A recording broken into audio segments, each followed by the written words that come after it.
The Australian music market is such a uniquely wonderful place as it relates to music especially. I have not yet come across anywhere else in the globe that supports the arts as much as Australia tries to.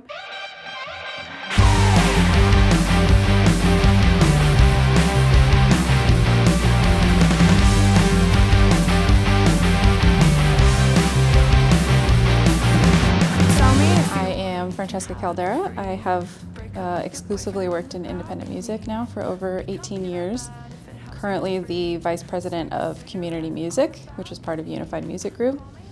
Community music is a distribution and artist services alternative that aims to be a true partner for artists, keep them in the driver's seat of their career, and just look after all the boring stuff so artists can keep being creative and making music that they love. Growing up, my mom was hands down the biggest influence on why I work in music, why I care about music as much as I do. She was very passionate about music. She brought me to see Tina Turner and Billy Joel live before I was aware of who those people were, so probably didn't appreciate it as much as I should have.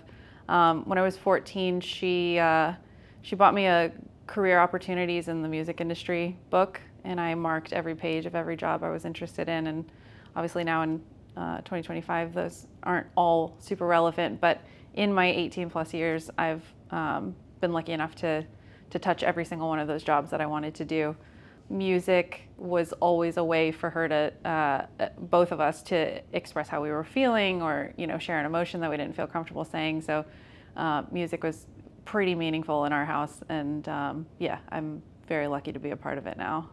The Australian music market is such a uniquely wonderful place as it relates to music especially. I have not yet come across anywhere else in the globe that supports the arts as much as Australia tries to. There's opportunities like Triple J on the radio. There are specific Australian artist editorial opportunities at DSPs that tend to translate to out-of-home opportunities or even translate into international markets. They've introduced something called Michael's Law, which is an aim to require that international artists touring in Australia bring an Australian artist to support. There's things like Sounds Australia, which is kind of advocating for the music business on a global scale. They literally have an Australian arts minister. That's not, I'm American. The concept that the government cares about the arts as much as Australia does is it's so beautiful to me. That spirit of caring about the arts so deeply, not to mention that they're putting their money where their mouth is. They have all of these wonderful national and local grant opportunities. That concept is something that I think that we're trying to take to a global scale. It's been, obviously, I'm in America, it's a capitalist society, and so we're hardworking and we're driven for success, but working for an Australian company has kind of led me to bring in that caring about the whole aspect. So that's something that I'm really proud of that we're doing with community is caring about the artist's whole career and trying to identify ways for them to make money and ultimately to make a career out of music. Whether that's introducing the funding opportunities or publishing in sync, in addition to distribution or marketing or whatever services they kind of need. You watch the sun come over the hill, it's going east and it feels like it's autumn. I'm most passionate about artists that have something to say, that are clearly dedicated to making a career out of music. That's the system that we've built. So having an artist that aligns with that, really having an independent ethos or mindset.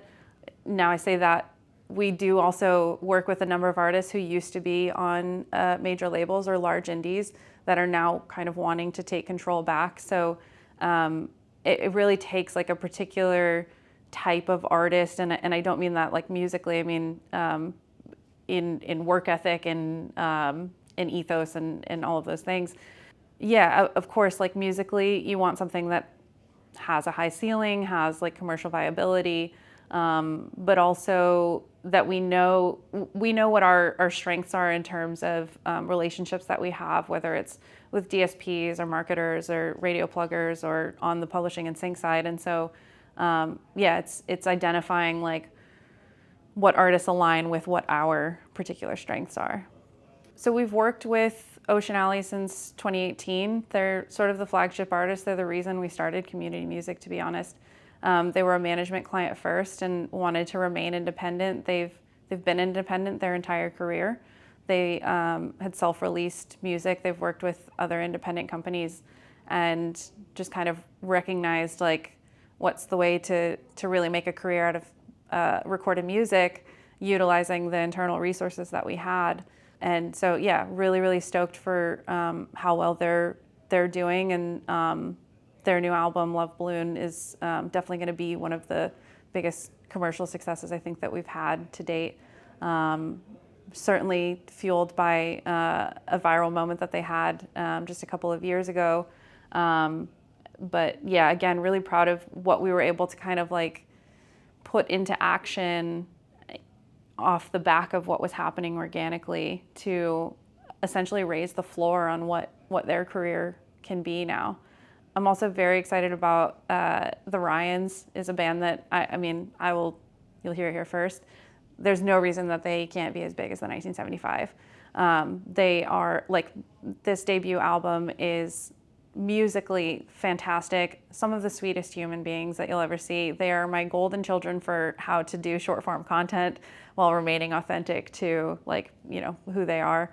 And so, yeah, I'm very, very stoked to see like what their trajectory looks like a year from now. And then ISHAN, another Australian artist but of Indian descent who, we've partnered with a local promoter in India who brought him over for festivals. He's also helped us launch a live app called Merge, which allows fans to kind of request where they want to see an artist. And then through that, like understanding that demand, can book a small local show for that artist to really connect with fans. And that's something that he's done a fantastic job at in terms of like really connecting with an audience. Yeah, the other thing that I definitely want to mention that I'm super proud of is, I think a lot of people talk about community, not us, but just in concept of, really wanting to build a community around their artists or their, label or whatever it is.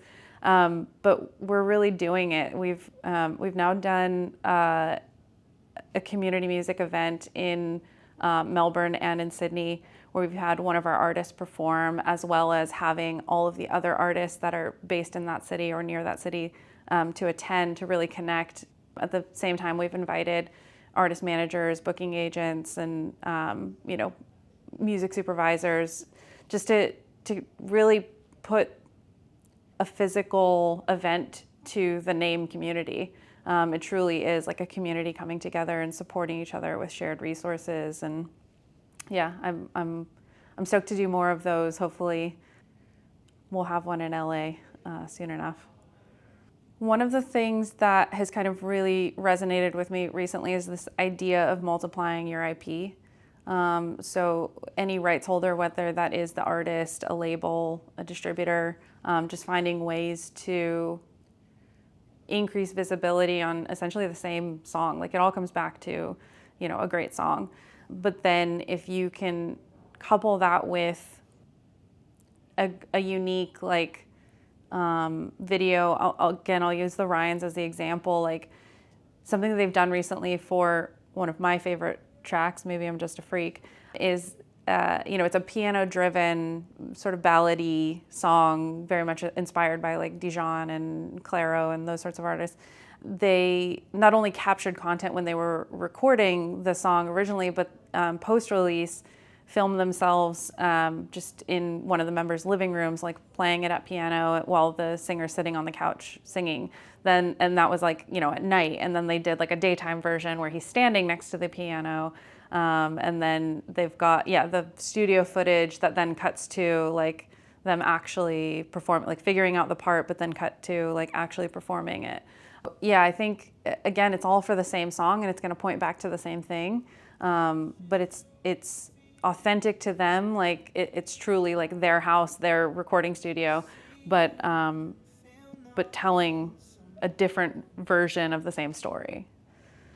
And I waited for time to change you, but this is no changing what. Something that is exciting me a lot about music right now is the amount of genre bending that's happening. I grew up in a time where radio was a big factor, and then even like you think about the early days of playlisting, like it was very like clearly defined boxes when it came to genres, and so we now have a generation of artists and fans that have grown up at a time where there weren't these clearly defined boxes. The internet is readily accessible, and so I'm excited about that, the way that people are playing with music in that way. At the same time, the way that people are discovering music is really exciting to me, like how many opportunities there are. I'm also excited about how much technology has improved efficiencies, like even internally, like we've doubled the amount of releases that we're putting out in less than a year. And it's largely to do with the platform that we've built and how much that's improved the way that we collect and share metadata and deliver metadata. But also, you know, on the marketing side, like we have access to more data than we've ever had, and can understand like what the audience looks like, what they're interested in, and better tailor, you know, whether it's a DSP pitch or an ad to that audience.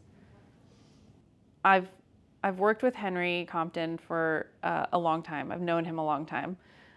He was the reason that we've been brought into Fuga.